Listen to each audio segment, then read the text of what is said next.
Shimcha Hagadol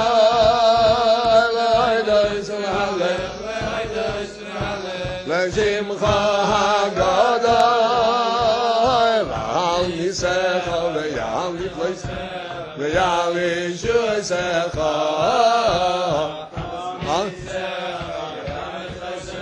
V'yal Yishusecha V'al Nisecha V'yal Nifloisecha V'yal Yishusecha V'al Nisecha V'yal Nifloisecha V'yal Yishusecha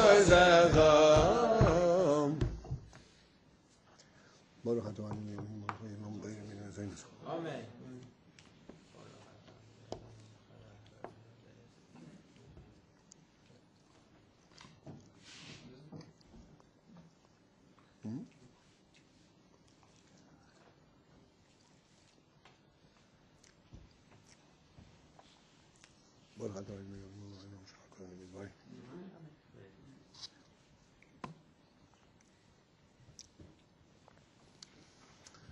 L'chaim, everyone, l'chaim.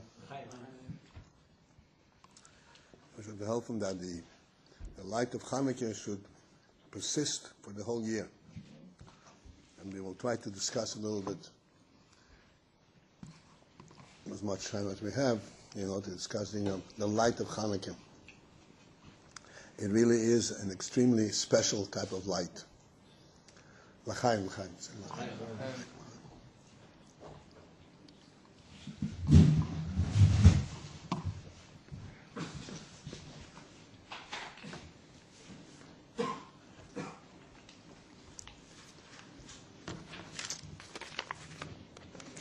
Before I start, I'm going to do my shlichus about Chanuka Geld, which is a special limit by you.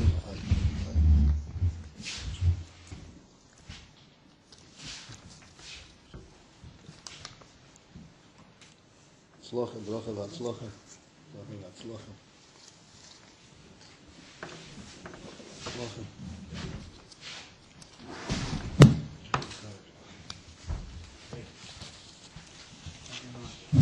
Tzlocha.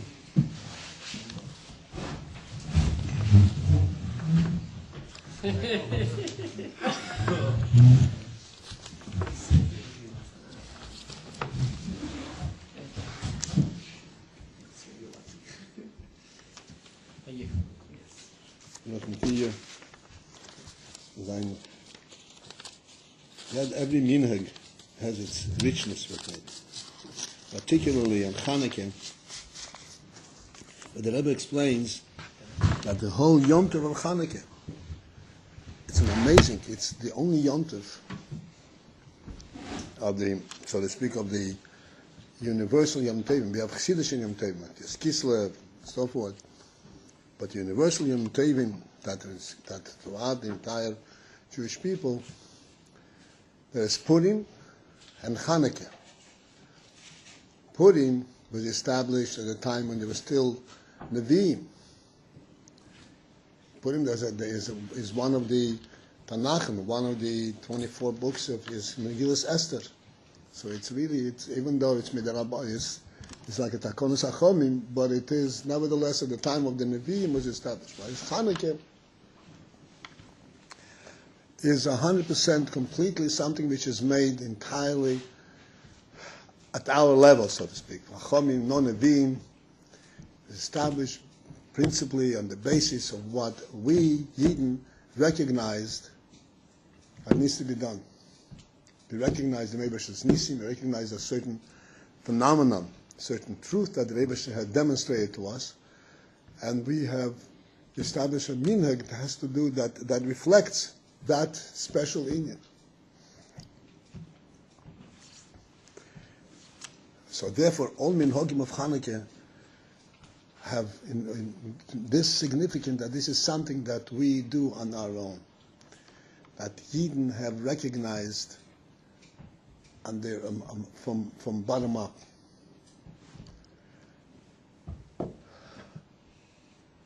Which is of great significance, as we shall discuss, but one aspect is quite clear, as you learned, and it's mentioned all the time, that the whole Indian that the Rebbe created the world and gave us the Torah here is because the Rebbe desired to have a dira betachtoinim.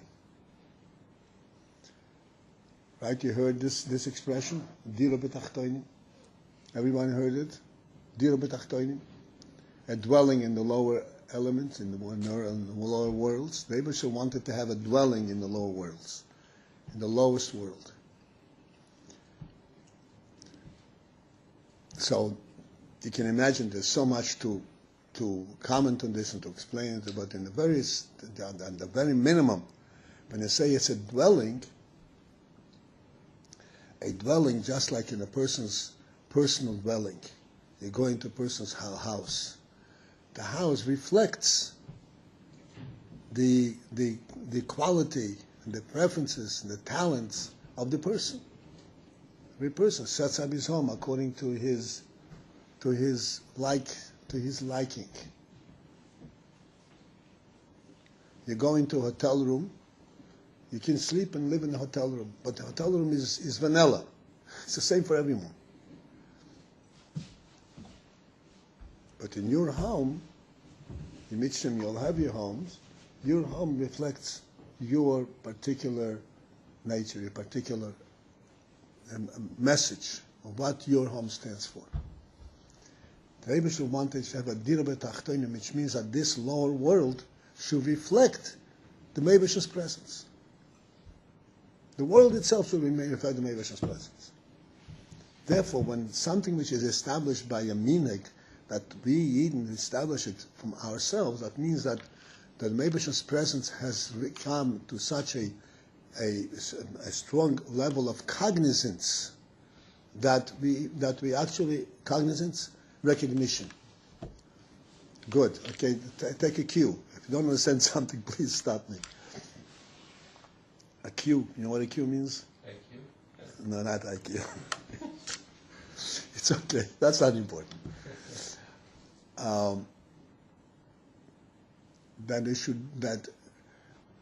It's recognized that in this world you do things that reflect the Meibash's presence. It's kind of odd because the Meibashter is unseen. You don't see the Meibash. You would see him. Huh? Incognito, right? The truth is that you see the Meibash everywhere, but you don't see him with your physical eyes, with your flesh eyes. David HaMelech says in Tehillim, if you say it every Shabbos, Hashomayim mesaprim kvoit keil. You want to see the glory of the Meibash, look up at the Shomayim.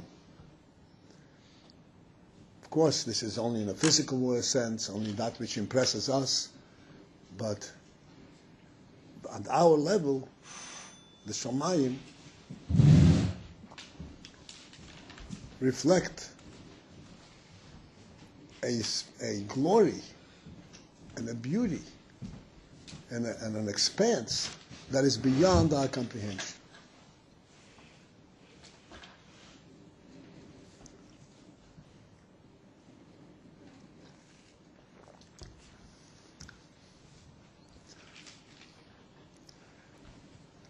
So when Chacham establish a minhag and we follow through on the minhag, just because it's a minhag, it carries a tremendous significance, tremendous message. Namely, simply put, that we recognize the Meibash's presence right here, despite the fact that we are physical and the Rebbe is way above. Nevertheless, this world reflects the Meibash's presence. And we say that we put on, we light candles, and that gives praise to Hashem's name. That gives praise to Hashem's name. And through these candles, we recognize Hashem's presence and reflects Hashem's name.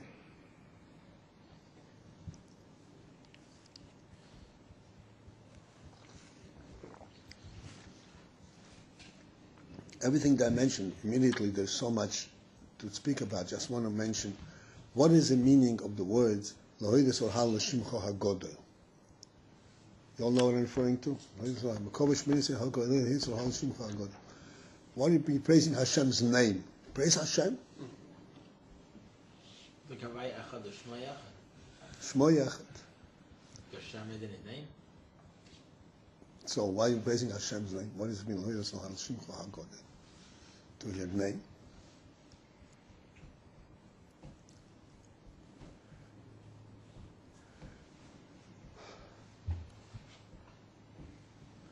Again, you have to try and stay, so to speak, on the simplest level.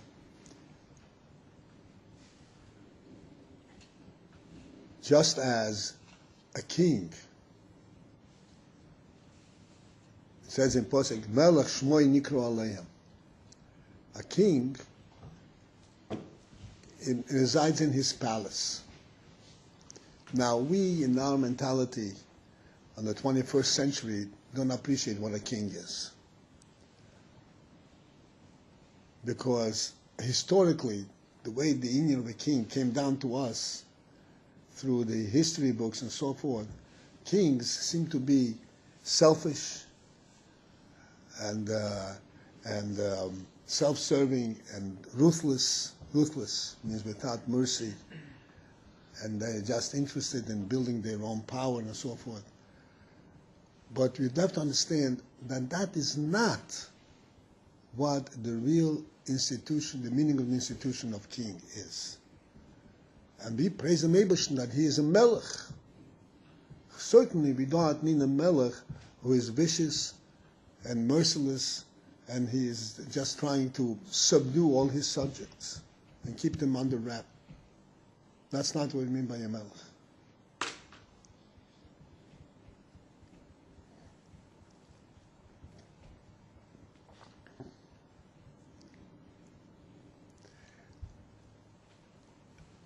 Very simple terms, very simply, the meaning of a melech.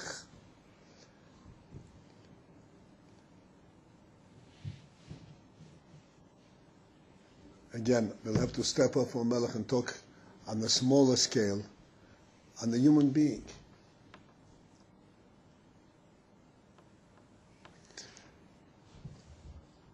The human being is so built, structured. We discussed this many times. It's important for us to reflect and understand this. The human being is built completely different than every other creature in the world. All the animals, they stand on four. Right? They stand on four. Their paws, their front paws, their hind paws, and the whole body in the middle. And everything is uneven. The body and the head and the tail, all is uneven. Because every part of the animal has even the same value, the same significance, same importance.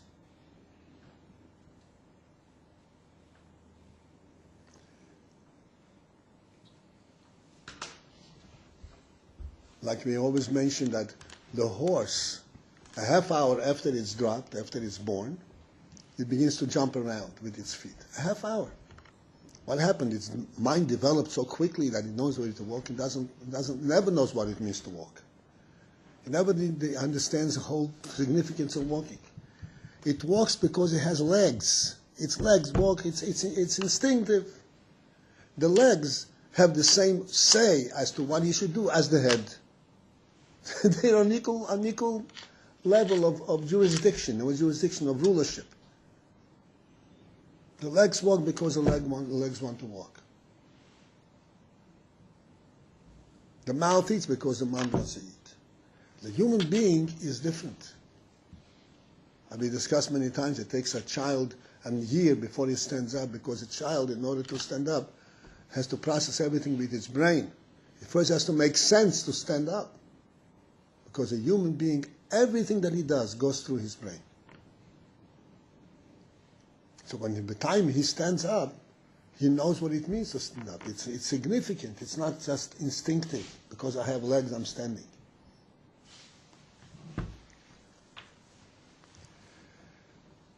So that when the human being stands up, his feet are on the ground and his head is on top. Because of this rulership of the head over the rest of his body, this is what gives the human being significance. He doesn't act instinctively.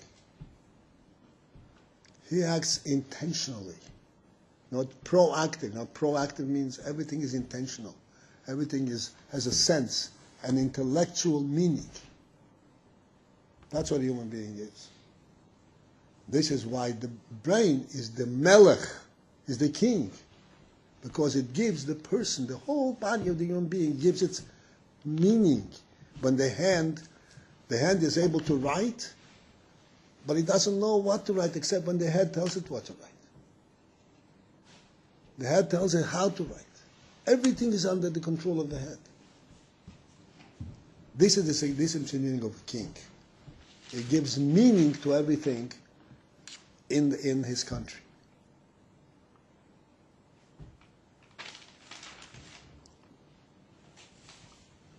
Do you ever think of the fact that the human being,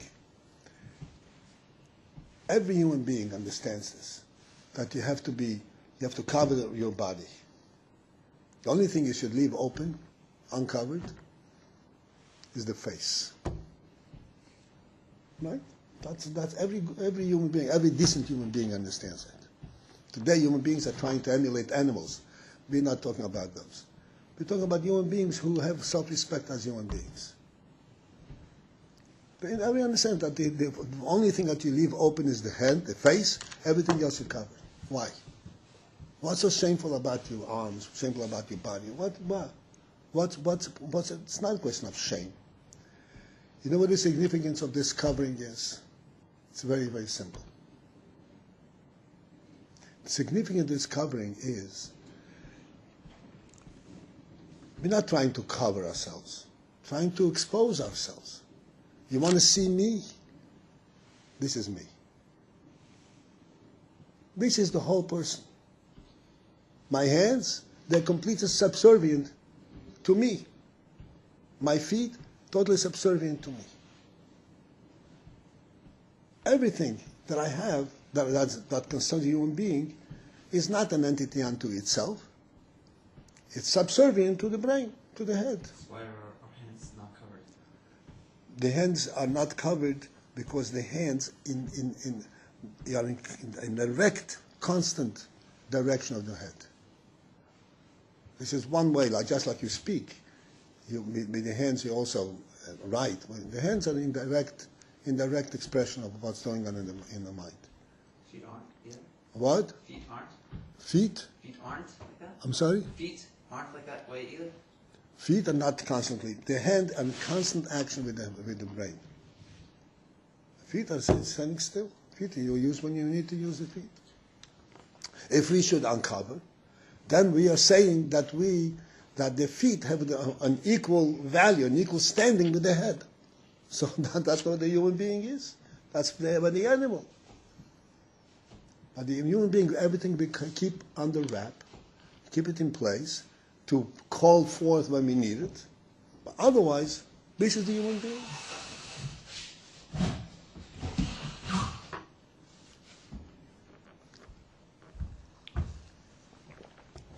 This is the meaning of a king.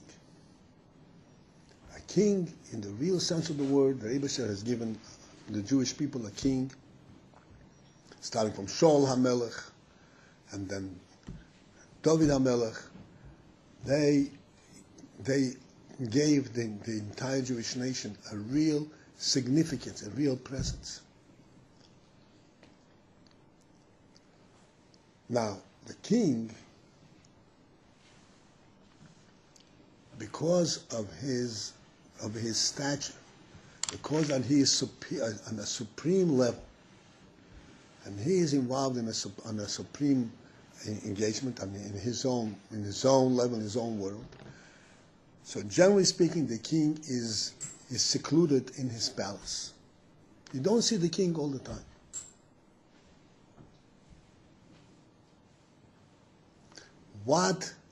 In what way does the nation relate to the king? In what way do they have the benefit of the king? The strength and the pride of the king? By the spread of his name. This is this king's nation. The name of the king, that spreads across the entire nation. And that name, the fact that this is his country and his nation gone by his name, this is what gives this special stature to the whole nation.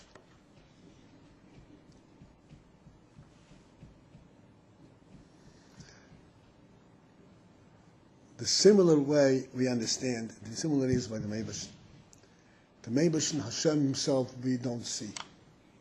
There's no way we can see. Moshe Rabbeinu asked Harein no es kvidecha on Hashem. Moshe Rabbeinu. Hashem said there's no way that can happen. Not because I'm begrudging you. I don't want anyone to see. It's impossible for you to see. It's impossible. Not even Moshe Rabbeinu. What can you know about the king? His name. Hashem Ke'orachum V'chanon. This is what happened after that request.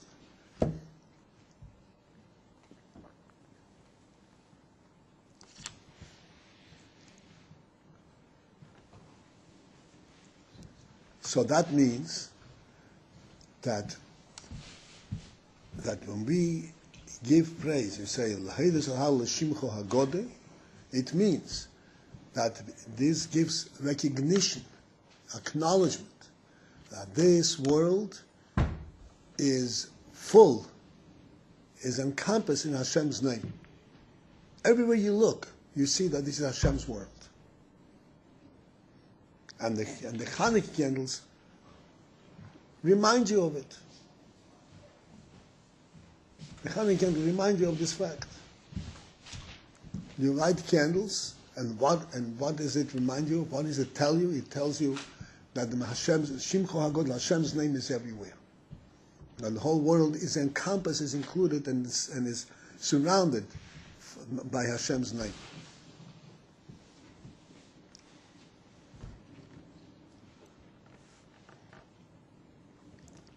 And the reason that there is any goodness, any kindness, any beauty, any riches in the world is because it's Hashem's world.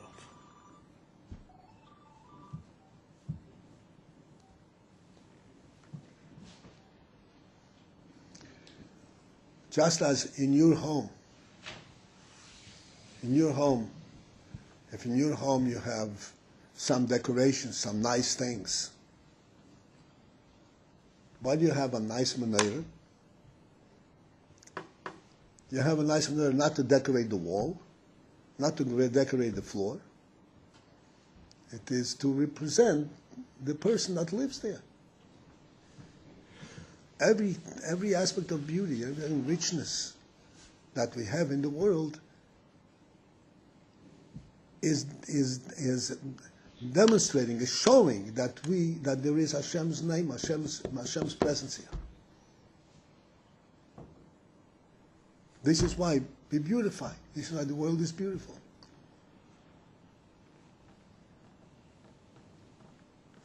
This is what David HaMelech says, we mentioned before. Hashomayim, you look up at the sky.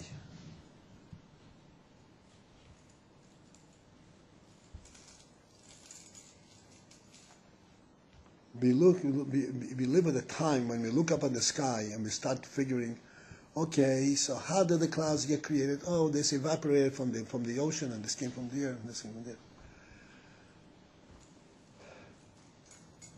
This is the Meibash's creation.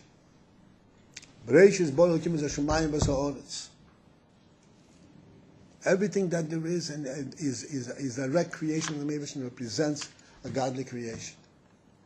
And the Shomayim represent Kvoitke, the glory of the Meibash.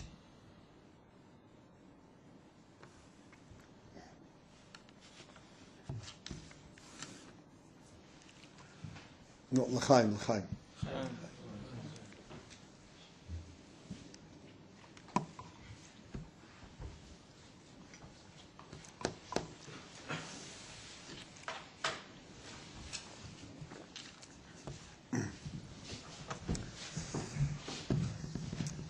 Yes, sir. I think that like all the like, for example, all the huge buildings in Manhattan or all the nice scenery that we have in like country like enhances the beauty of the sky. It's like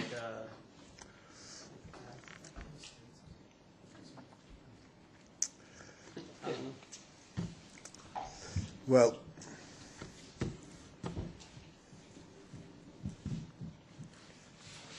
At least you have the beauty of the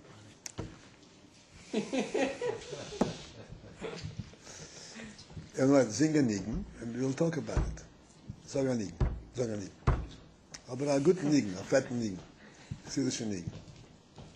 You better make what you all like. Huh? I can introduce you. That's okay. You're better in it. I'm better than it. Yeah? No good is starting negotiation.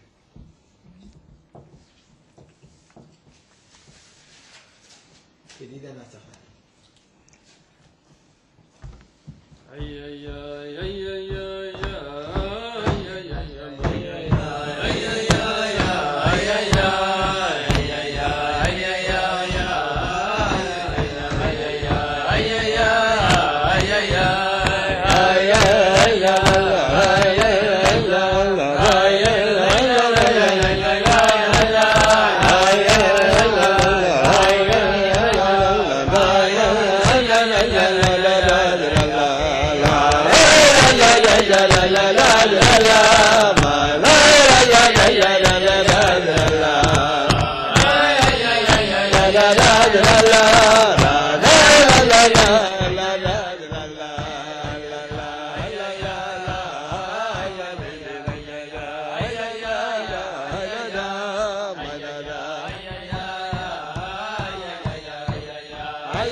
Starting, but you can continue.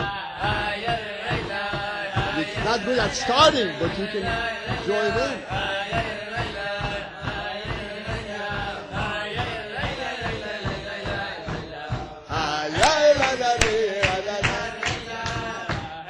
Not in the week. Okay.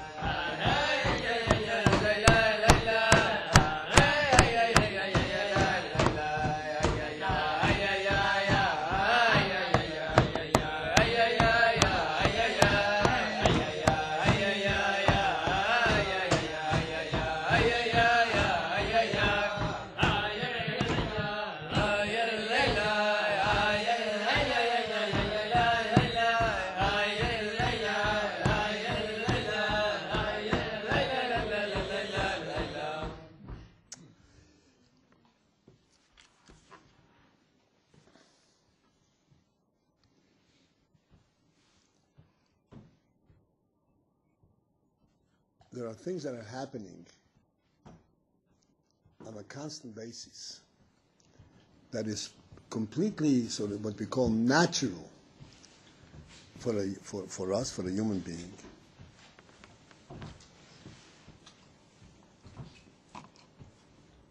We live with it, we act with it. We couldn't think of any other way. and we don't realize what are the elements that bring it about. What is going on in our mind and our heart when we are following through on certain very simple human acts. We mentioned before that a human being stands up erect, on the 2 feet up in the air.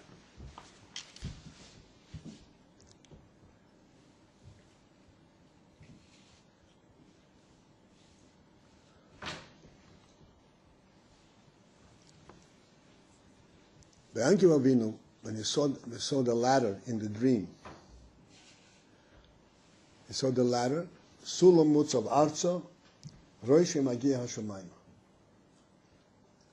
Right? The Sulam, the ladder, was standing on the ground, and the top of the ladder reached into the heavens.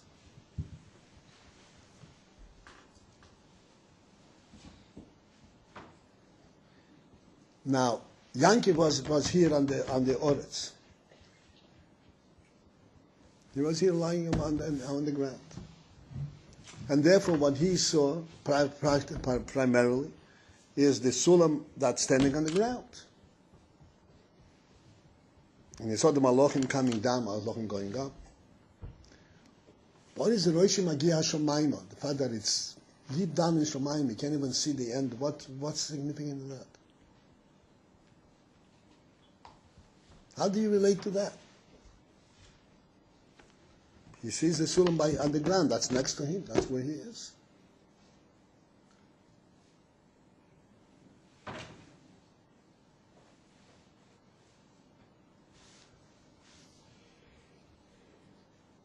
want you to understand this.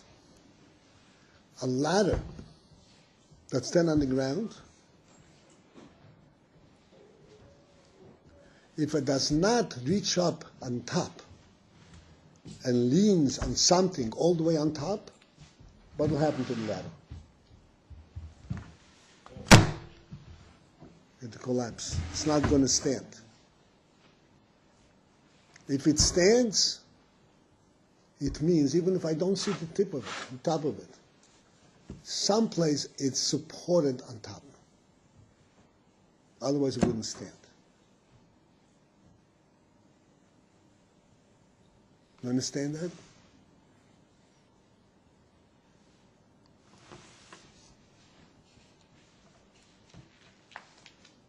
If there is a ladder, and you have to climb out the ladder, you have to climb all the way to Shomayim. Say, oh, Shomayim, wow, this is a long trek. How am I going to ever reach this? If you do not recognize that the top of this ladder is held up by Shomayim, I'd like your attention here now. If you don't recognize that the top of this ladder is held up by Shomayim, you can't make the first step on it. It'll collapse right under your foot.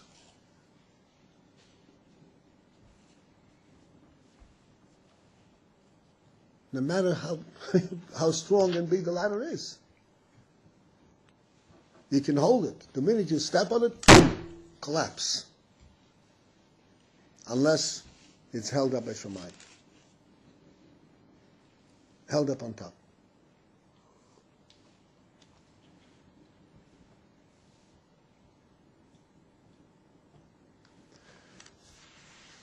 It says in Hayom Yom, I don't remember which day, but you go to the cycle. It says on Yom Yom that a special blessing, a special favor that the Rebbe did with human beings. In that the human being, as he is walking, he will see two things. In Yom Yom it's brief, but I'm elaborating a little bit. He will see two things. Inevitably, as he's walking. Naturally, as he's walking, he will see two things. He will see the ground, and he will see the heaven, the sky. The animal, as he's walking, will naturally see the ground only. The human being will see the ground and the sky.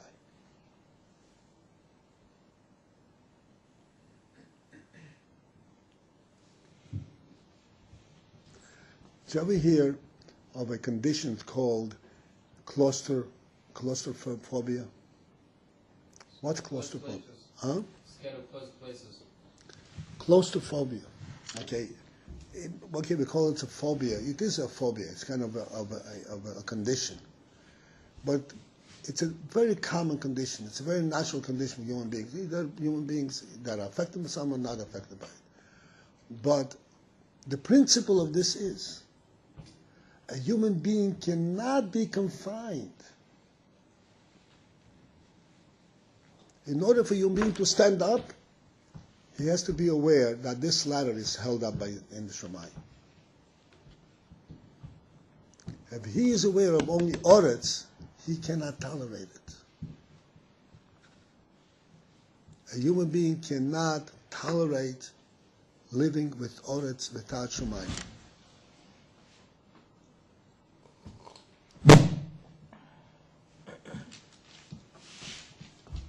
This is reflected in this phobia of claustrophobia. Claustro is when he cannot orient himself that there is something bigger, and he really feels very, very, very uncomfortable. Some of them break out in a sweat. He can't take it.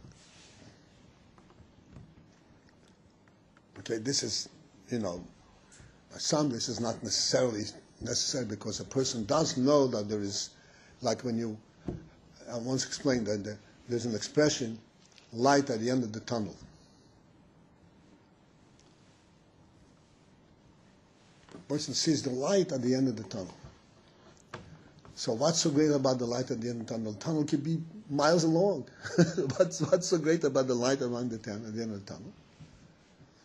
By the time you reach the end of the tunnel, it's going to take a long time. Some people say the subway train. What is the significance of the thought of a light at the end of the tunnel? Okay.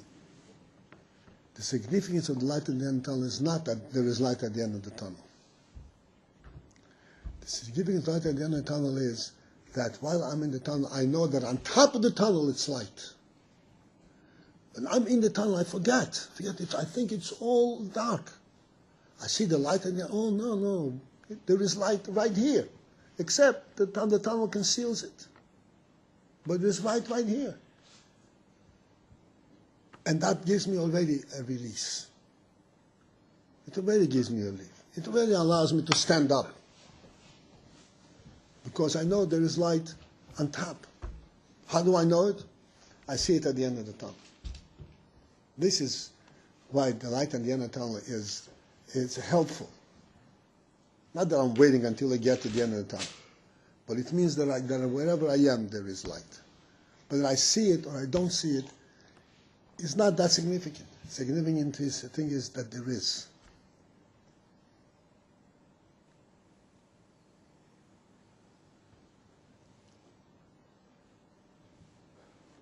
A human being cannot tolerate to be cloistered.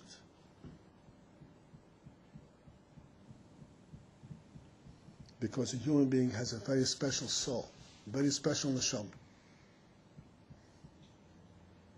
The human neshama rises upwards all the time.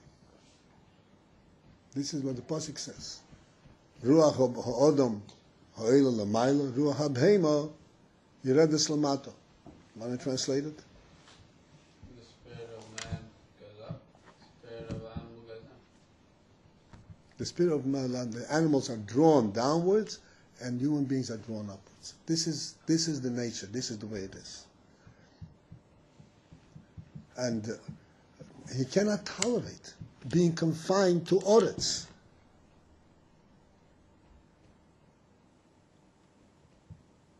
So he stands up erect. How does he stand? How can you stand up as any? Well, there is a big Shemayim. There is the Shemayim. This ladder is held up by Shemayim. That's what makes me able to stand.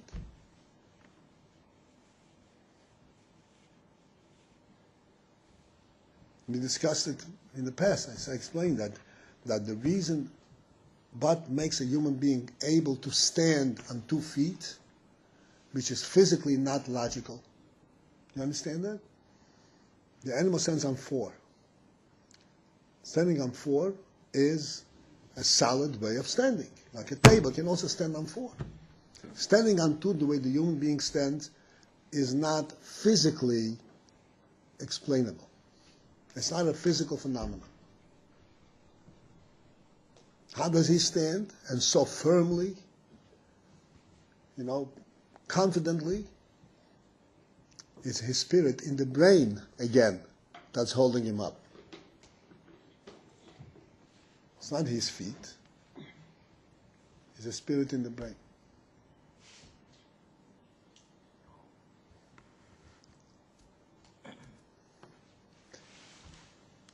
Chanuka candles represents the deepest element, the most profound element in Elokus, in godliness, and in the Jewish soul.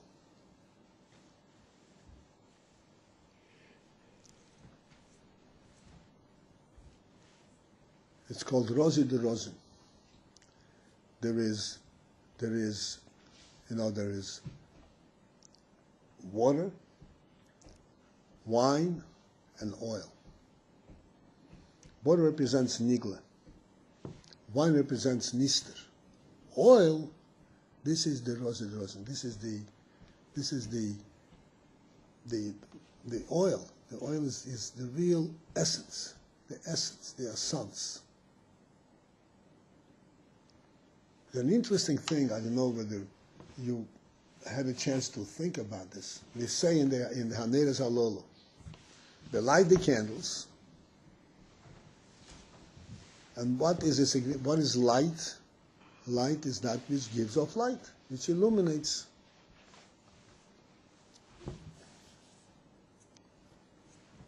Right? That's what light is. And then in the same mouthful we say, we light the candle, Haneres Halolo Maglikin, and the same mouthful we say, Ein ol rushus lehishtamesh b'hen. You can't use this light. Why not? Light. That's what light is about. Use it.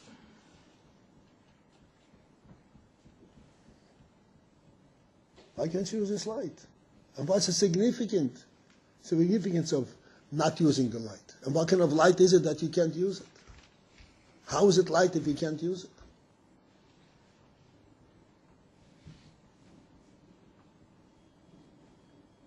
Did you ever think about this?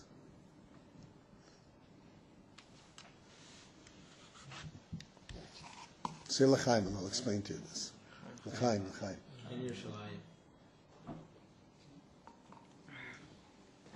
Did you make believe? No, I had a job. L'chaim, you have? You have a cup or you have something? Okay. L'chaim, everyone. L'chaim.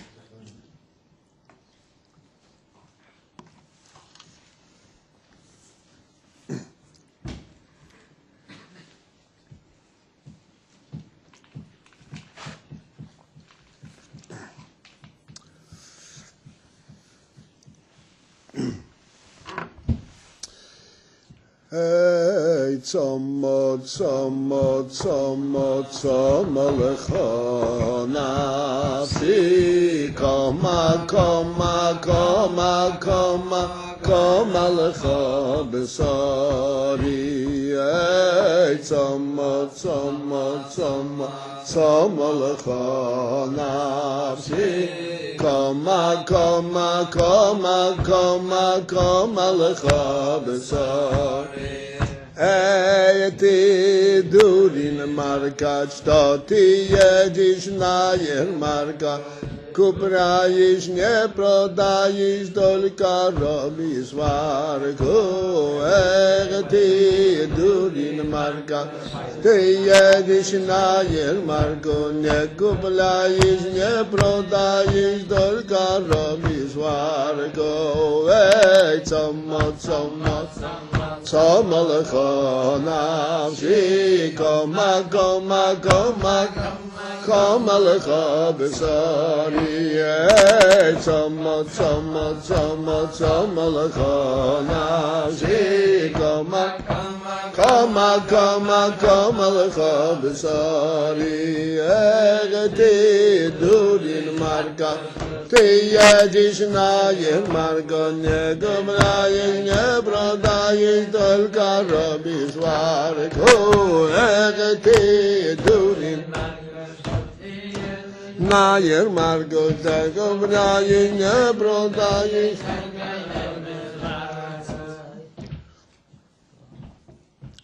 What the connection with Samal Nafshi and the thing is at the market? Probably going to confuse this. Okay, I'll come back to that. Let me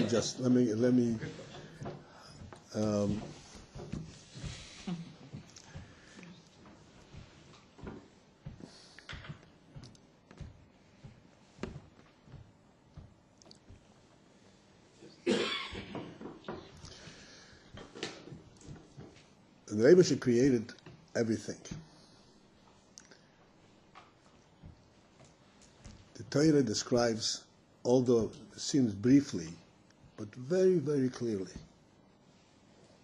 And you can sit on lifetime learning those few psukim of creation and draw constantly new influences, new revelations. Everything is contained in the entire world. The Rebbe created everything, created all the animals.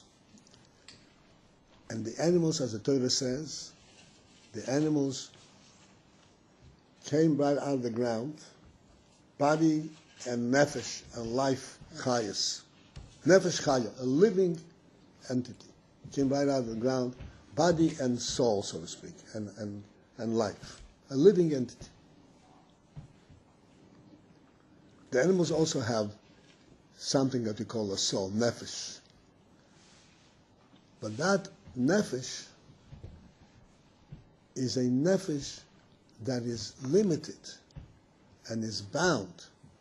Its focus is exclusively to serve the body,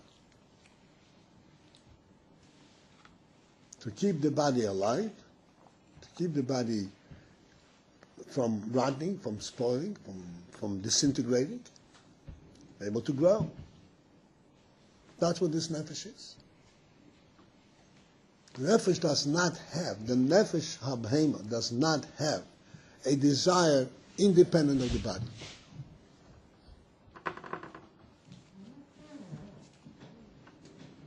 It's totally and completely contained in the body and serving the body. The human being was created in a totally different method. Straight out in the pasuk. The human being was created by first forming his body from earth, and then Hashem put into him a godly soul to give him life.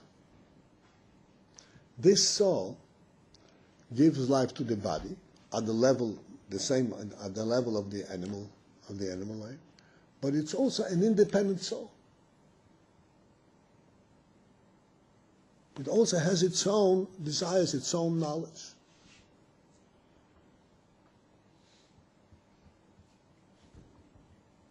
It's bound to the body, it's contained in the body, but while it's contained in the body, so therefore it does not, so to speak, violate the body's limits. It stays in the body, it stays on the ground, but primarily its interests are not that of the body. Its interests are that of our soul interests, our spiritual interests.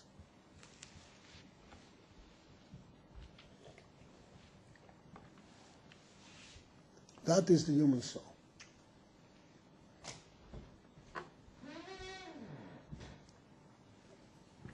This is important to understand because sometimes we say, you should desire, in a human being, you should want to have higher things, better things. You say, but that's not practical. You're going out of this for the reality of the world. You have to be in reality. The reality of the world is pertinent and is limiting the animal. The human being is not limited by the reality of the world. He has to translate everything in a practical way, but within that, he brings messages that are completely out of this world. Such as, you light a candle. That's within the world. And you say, but this candle, you cannot use the light of it. What are you talking about?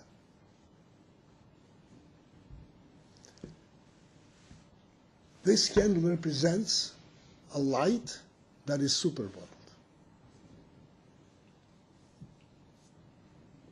It represents the essence of the human soul. That is not worldly. We do it in the world. We light a candle. It's a physical candle. And it burns beautifully.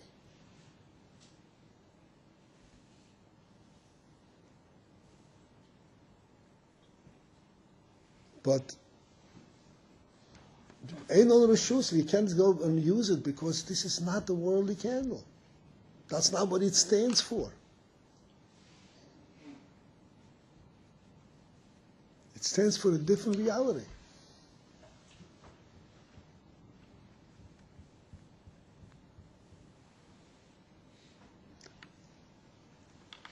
We are capable, not only capable, we actually do with our very lives represent the whole spectrum of the entire existence. The Shomayim and the Yoretz, and everything in between.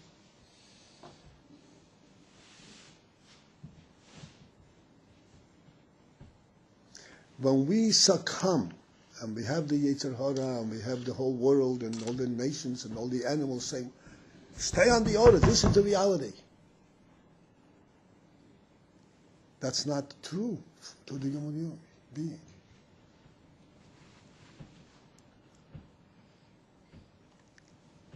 And the human being, if this is only Oretz, he cannot stand up. He has to crawl on the ground like the snake.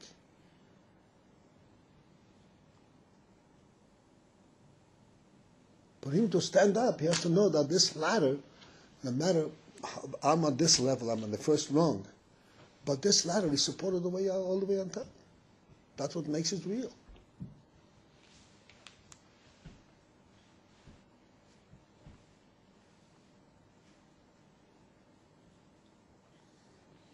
I'm putting on tefillin every day. I'm speaking for all of us, right? Putting on tefillin every day.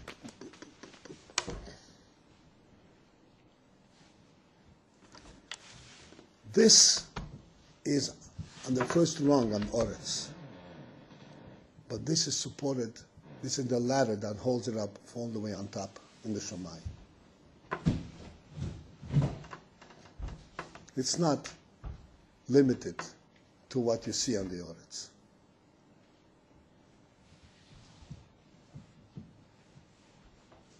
This is on this ladder.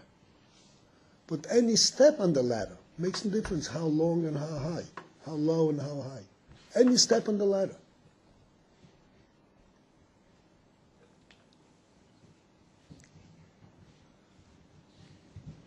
Is supported and can only exist if it is supported by the top, by the Shammai. And the minute we start thinking, what am I doing? This is on the Oretz, it has no sense. We lose the whole thing.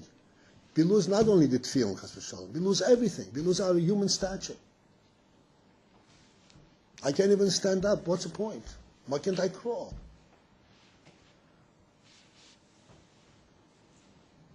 We lose everything.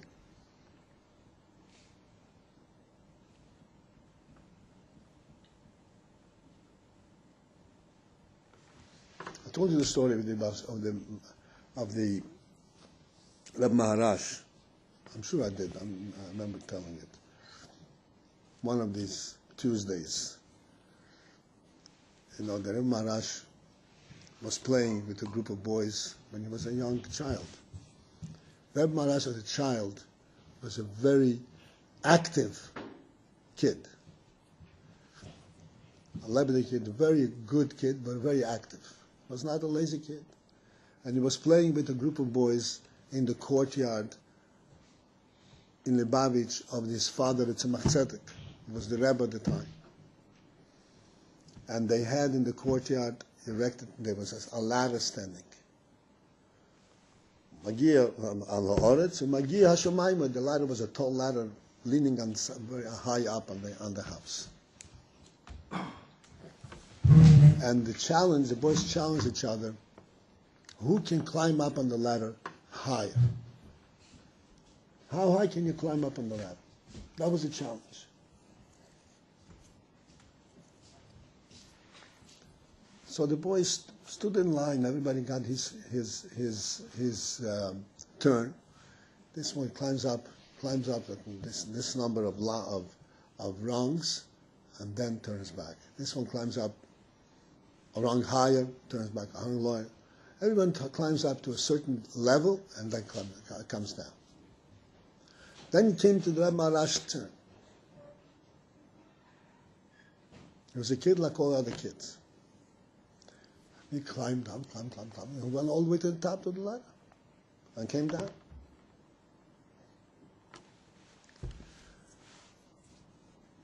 The father, the Rebbe Maharash's father, the Tzemach Tzedek, observed this entire game. Later on, he asked his son, tell me, how come all the other boys turn back after a certain level, and you went all the way on top? So the Rebbe Maharash answered, it's very simple. They, as they were climbing up, they looked down, they looked back down. The minute you look back down, you're bound to come down. Whatever the explanation is, you're bound to come down. We'll discuss it a little bit. I didn't look back down. I just went up. I was able to go all the way up. This was the story.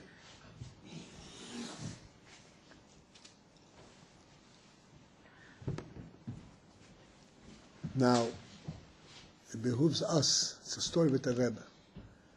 With the Rebbe Maharash, who was a Rebbe in the making, and his father, who was a Rebbe.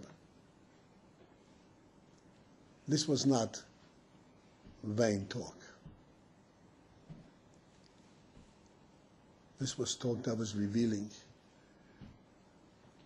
I could say, but most probably that the Tzemach Tzedek asked the question in order to get the answer, in order to get Maharash to realize what he himself had accomplished. Because you do things, you don't even accomplish it. You should reflect the significance of what he was just saying. This is what all our talk is about, because we're not saying anything new. Everybody knows this, but you have to realize what you know. If you don't reflect on it, then it seems the world is the world.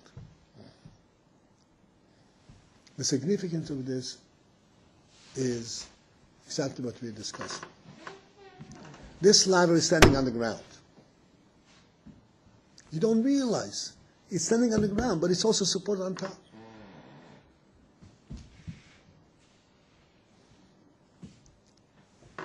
If you are earthbound and you can only look to the ground, so then as you climb up 5 rungs, 6 rungs, you say, oh, it's too far from the ground. I'm going to lose it. Can't go any further. Too far from its support. I'm in the middle of the air. I'm in the middle of nowhere.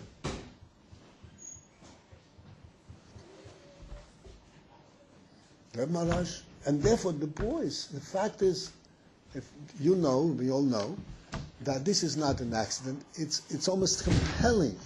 As you climb up a ladder, it's almost compelling to look back and see, is the earth still there?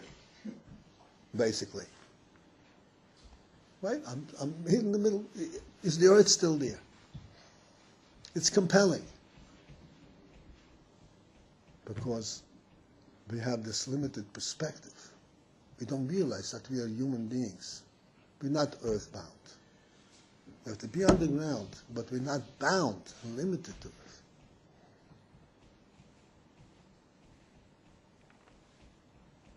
This happens very often. People learn about Yiddishkeit, learn about Torah and mitzvahs, and they always look back. Am I still the same person I was before? Am I still real? Am I still on the earth? Who says being on the earth is real?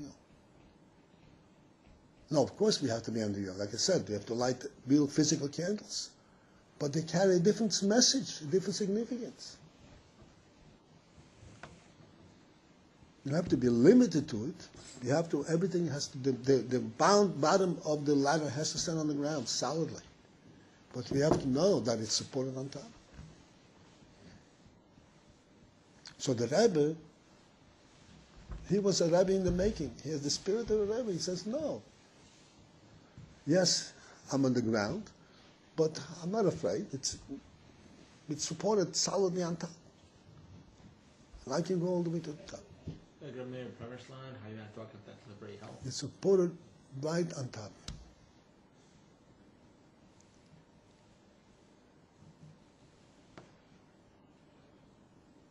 You have to understand, okay, this is right. And this is but the meaning, what I said, the candles. The Chanuka candles is a minhag Yisrael. And it's established at the time, to recognize Hashem's presence right here in our midst. In our midst, we are in a physical world. We are in the physical world. But the very essence of Hashem's presence is right here. And the candles represent that. Represents Hashem's presence, Hashem's essence, and the essence of our soul. And therefore, these candles you can't use. Because this is not worldly candles that illuminate darkness. These are the candles that represent an essence, the essence of the soul, independent of the world. This is why a human being is able to think and understand things that are not Oretz bound, that are not limited to earthliness. You can understand godliness to whatever degree, but he can understand it.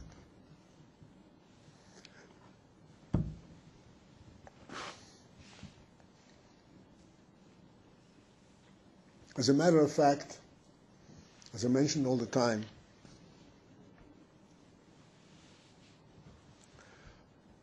the beginning of the Torah is Bereishis bara Elokim, as the Shamayim v'Haaretz. This is the beginning of the Torah. Bereishis bara Elokim, as the Shamayim v'Haaretz. The beginning of the Rambam is Yisoid ha'Yisoid ha'Mod ha'Chochmah Leda she'yashom motzer rishim mamtzi kol nimtza. For those who don't know, it means that the foundation is to know that there is a first being that brings everything forth. What does this tell us?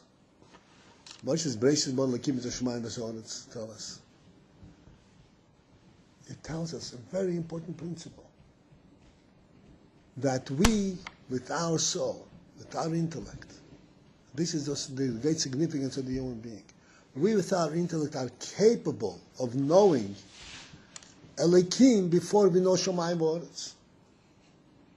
Not capable. This is the process of our knowledge. First we know Elokim, and then we know Shamayim v'Haaretz. First we know that there is a first being, and then everything begins to make sense. Then he brings everything forth. Our souls are not world bound, world limited. When we go into a confined area, we become claustrophobic. We can't tolerate it. Because our minds fly up.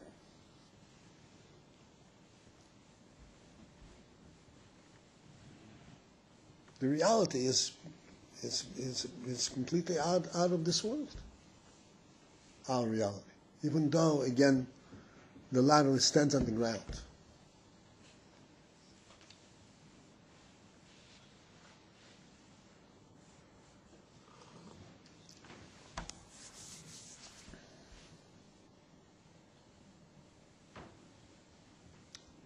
You understand, Yael?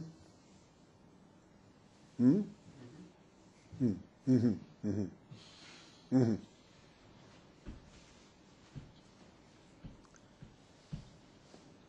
Mm-hmm. Yo-yo. Say yes or no? Yes. Please say yes. Baruch Hashem.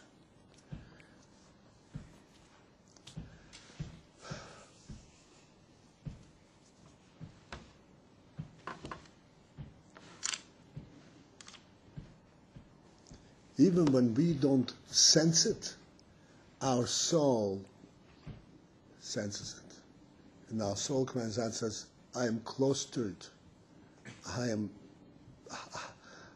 can breathe. I can breathe. In this earth, I can't breathe. I need freedom. Spiritual freedom. I need reality. I need truth.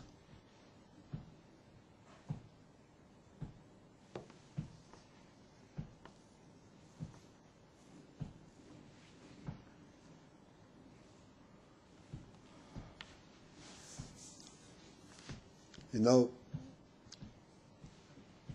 breathing, neshama, neshima, it's the same word. Breathing, Lashon Kodesh, is neshima, to breathe. And neshama is the name of this, is a soul. These two words are not only nominally related, but they are interrelated. Because neshama and neshima represent the same thing. Neshima represents it physically, and neshama represents it spiritually.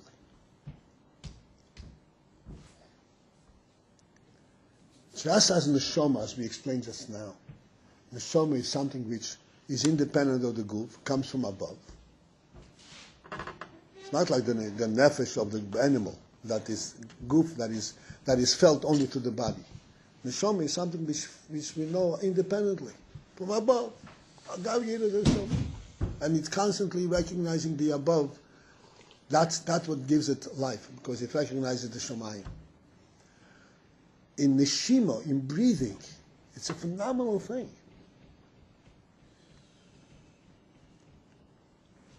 It's a similar experience on the physical level.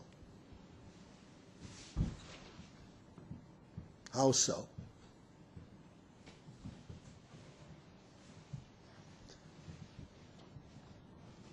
This is one of those phenomenal experiences that we all live with and we don't realize, we don't recognize what this does for us, how this operates, and how this elevates us, what this does for us. You know how we breathe? I know we're taking air into our lungs and we exhale it.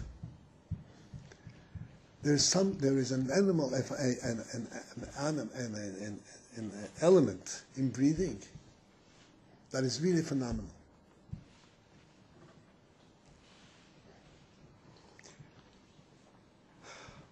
We all exist in this atmosphere. Around us, there's a huge body of air going up, some 500 miles up.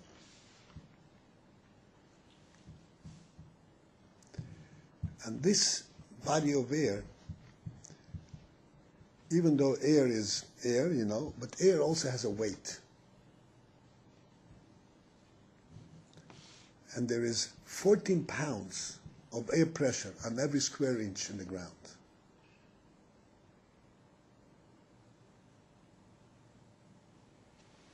From the atmosphere.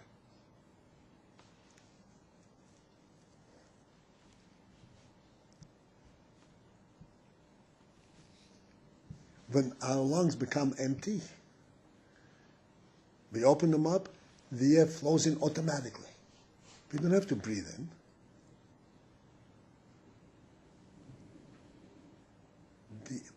breathing is automatic, just like life. Even though it's on a physical level, it's in a different level of automation, so to speak. But it's also representing neshama, something coming from above. When a person has to struggle, take in air, that's suffering. That's not breathing. Breathing means it's automatic. Just the air just flows into our nostrils because it's being pumped in through from the atmosphere right into our nostrils.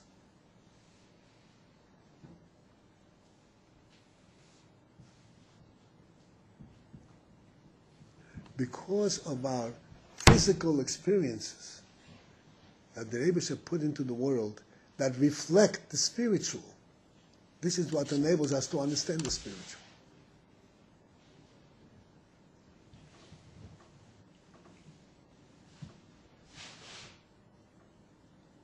And this is just as we say claustrophobia. I can't breathe. The neshama cannot breathe, but it's being confined to Gashmis. The neshama has to be exposed to its source. Just like breathing needs to be exposed to the source of air, the neshama has to be exposed to that which is to Shemayim, to the unlimited source, to the top of the ladder. Then it can live, then it can breathe.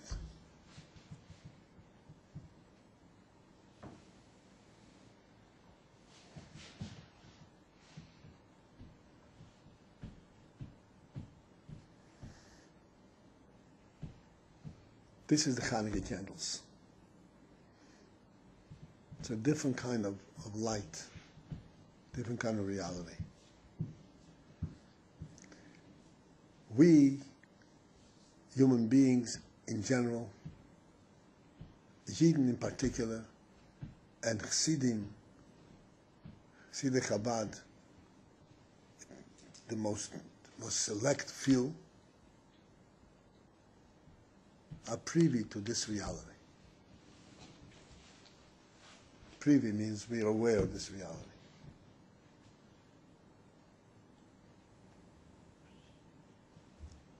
We have the privilege to live with it, and the privilege to elevate ourselves and to bring this light to the rest of the world.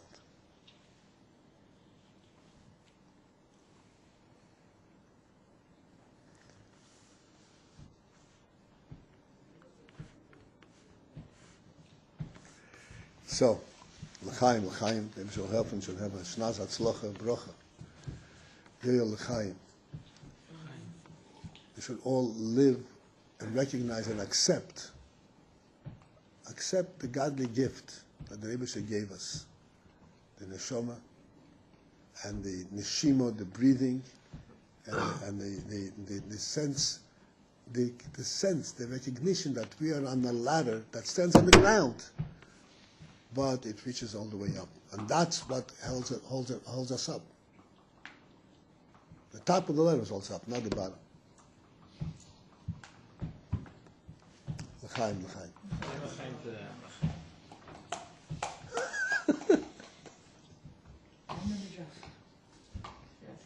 I'll drink to that.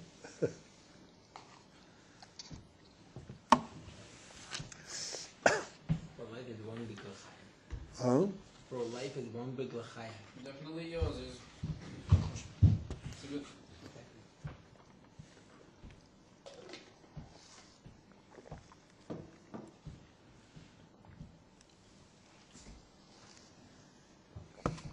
Okay, no anign.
This is my limit. Okay,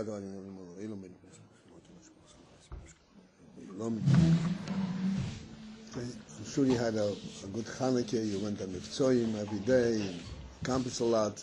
It was so helpful that this Chanuka should give you the strength to maintain that cognizance, that recognition of this level of the neshama, this level of that type, the tip of this ladder, that is Hashomaima.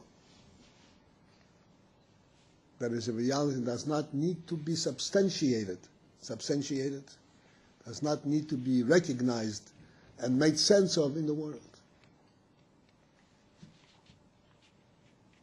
I know this is a truth that we know independently of the body, because our neshama is capable of that.